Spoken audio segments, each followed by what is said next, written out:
Hello বন্ধুরা, নমস্কার সবাইকে। তো আমার চ্যানেলে আপনাদের সবাইকে স্বাগত। তো ফ্রেন্ড, আজকে আমরা একটা খুব ইন্টারেস্টিং টপিক নিয়ে কথা বলবো। তো ফ্রেন্ড, হ্যাঁ, আমরা কিভাবে আমাদের ফোনের সফটওয়্যার আপডেট করব।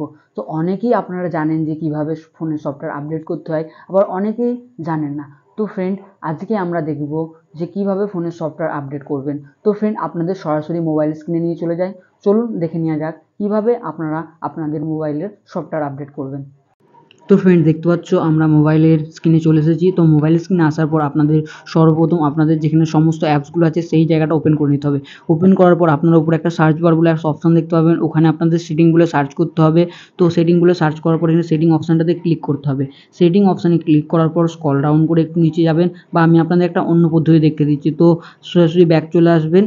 তারপরে আপনারা যদি মনে করেন যেখান থেকে আপনারা ব্রাইটনেস বাড়ান বা ফোনের ডাটা অন করেন, সেখানেও একটা সেটিংগুলো অপশান দেখতে পাবেন। তো ওখানে ক্লিক করবেন এবং ক্লিক করার পর আপনারা স্ক্রল ডাউন করে একটু নিচে যাবেন। স্ক্রল ডাউন করে নিচে যাওয়ার পর তো বন্ধুরা, স্ক্রল ডাউন করে নিচে যাওয়ার পর আপনারা এখানে একটা সিস্টেম বলে অপশান দেখতে পাবেন।